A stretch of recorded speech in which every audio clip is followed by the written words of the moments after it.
Give me B, give me U, give me N, give me D, give me E, give me R. Bundar.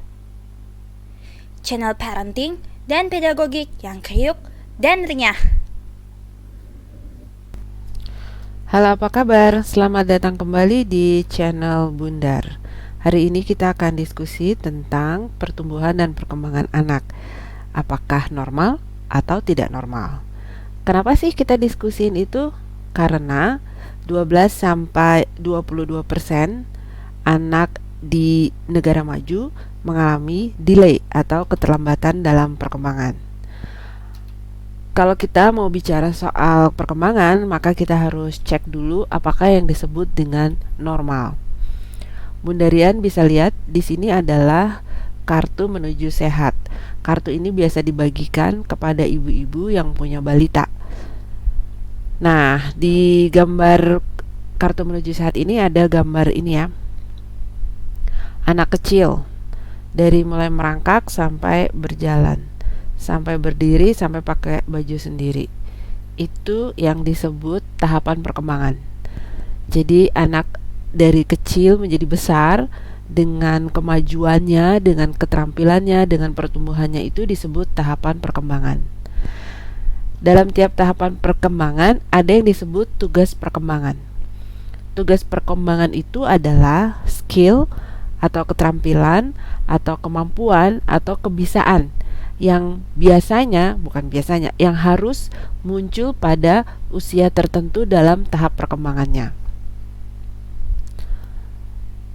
Untuk perkembangan ini ada 5 area yang perlu berkembang, yaitu fisik, kognitif, sosial, bahasa, dan emosi. Oke, saya beri contoh. Jadi misalnya anak umur 6 bulan itu bisa menoleh kalau namanya dipanggil. Terus bisa tersenyum kalau kita mengajak dia tersenyum. Jadi waktu face to face dia bisa merespon ekspresi ya, merespon emosi gitu ya. Terus bisa mendengar, namanya dipanggil itu adalah fisik karena bisa dengar. Terus berespon kalau ada suara. Jadi kalau ada suara kenceng atau suara mengagetkan tuh anak bisa menoleh mengikuti arah suara. Itu adalah contoh tugas perkembangan pada usia 6 bulan. Jadi yang disebut normal adalah jika anak bisa melakukan atau memiliki keterampilan yang harus ada dalam tugas perkembangan di usianya dia. Gitu ya, baik di fisik, kognitif, sosial, bahasa, dan emosi. Jadi yang disebut normal itu kalau dalam rentang usia 1,5 tahun umumnya anak sudah bisa jalan, sudah bisa ngomong 1-2 patah kata, maka anak kita juga begitu, juga memiliki keterampilan itu, bisa melakukan itu, maka dia disebut normal. Terus kapan kita mulai curiga? Kita harus mulai curiga dan waspada kalau perkembangan anak tidak sesuai tahapannya. Jadi umur 1 tahun harusnya tingginya berapa? 80 cm kah? 50 cm kah? Kalau kurang dari itu artinya tidak sesuai gitu. Umur 1 tahun harusnya sudah bisa merangkak, sudah bisa berkomunikasi sederhana dengan orang-orang di sekitarnya, sudah tahu yang mana ibunya, yang mana bukan, yang orang asing gitu.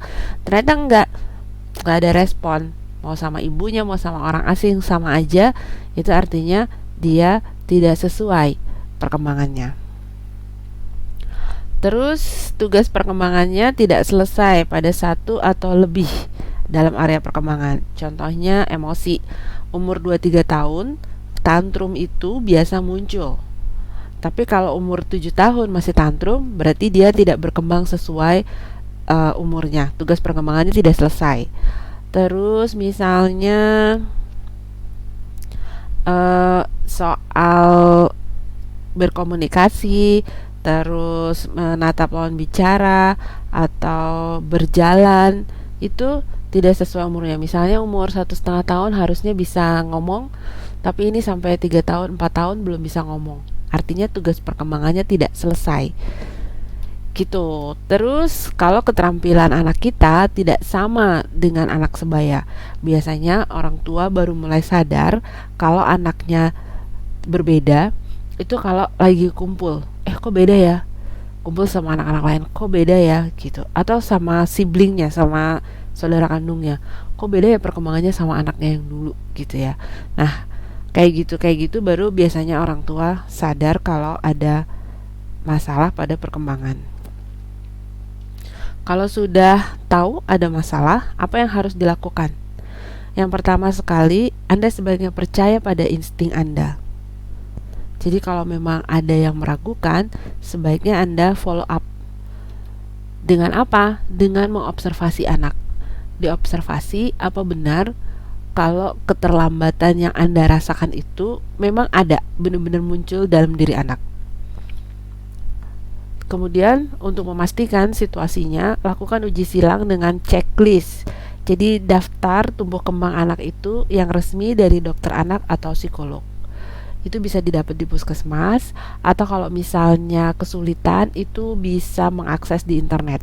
Ada banyak checklist yang resmi dari dokter anak dan psikolog yang bisa dipakai untuk kita mengecek apakah anak kita sudah berada di level yang normal atau butuh bantuan karena terlambat. Nah, kalau misalnya dari hasil checklist itu kita menguji ada sampai lebih dari 50% keterlambatan, jadi anak tidak bisa lakukan pada usia dia. Misalnya anak kita umur 3 tahun, lalu kita isi checklistnya harusnya dia bisa ini. Ternyata lebih dari 50% tidak bisa, tidak menguasai keterampilan itu, maka sebaiknya Anda bertemu ahli. Tetapi kalau masih 50%, kita tunggu dulu sampai 2-3 bulan. Kalau misalnya tetap terlambat, sebaiknya bertemu ahli. Yang penting sekali dari situasi ini adalah jangan khawatir berlebihan. Kita tahu setiap anak itu berbeda. Jadi bisa jadi anak kita yang pertama itu bisa bicara sejak umur 1,5 tahun, tetapi anak kedua butuh waktu lebih lama. Misalnya baru umur 2,5 tahun atau 3 tahun. Tetapi penting sekali kita menyadari bahwa keterlambatannya itu bukan karena gangguan-gangguan yang mungkin ada. Itu sebabnya kenapa kita membutuhkan checklist. Jadi bisa aja sebenarnya karena shock culture anak tuh terlambat bicara. Itu bisa terjadi. Jadi terlambat itu bukan berarti masalah gitu. Bisa jadi memang bukan terlambat tapi lama gitu. Anak tuh matangnya lama, itu bisa terjadi. Tapi bisa jadi sebuah keterlambatan yang serius gitu. Itu sebabnya kenapa kita butuh checklist itu untuk memastikan bahwa anak tidak terlambat terlalu lama. Biasanya untuk anak-anak usia dini tuh bisa ditolerir tuh sampai 6 bulan keterlambatan. Kalau udah lewat dari 6 bulan itu, kita harus lihat ada nggak progresnya. Biar sedikit gitu, harusnya ada progres. Kalau memang situasinya hanya lama gitu, anak butuh waktu lama, bukan terlambat. Tapi kalau sama sekali nggak ada perkembangan, sedikit pun nggak ada pergerakan kemajuan, atau bahkan justru sebaliknya menjadi mundur, maka kemungkinan besar memang anak mengalami delay. Nah, selain nggak boleh khawatir berlebihan, kita juga nggak boleh mengabaikan sama sekali insting atau tanda-tanda yang kita lihat. Jadi misalnya kalau kita sebenarnya udah mulai ragu-ragu nih sama perkembangan anak gitu, tapi enggak dia pasti bisa deh nanti gitu. Atau aku dulu juga lama kok jalannya, aku juga lama banget baru bisa ngomong, pasti nanti akhirnya bisa gitu. Jadi sebaiknya jangan sama sekali mengabaikan tanda-tanda yang dikirim, karena semakin cepat kita melakukan intervensi, maka kemungkinan untuk anak menjadi optimal itu 80% bisa tercapai.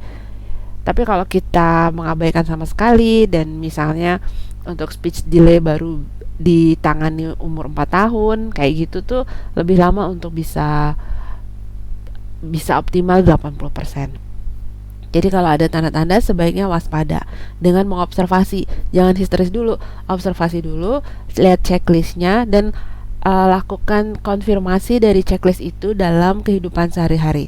Kita ditunggu dulu 2-3 bulan. Kalau misalnya nggak ada progres sama sekali, sebaiknya konsultasi dulu.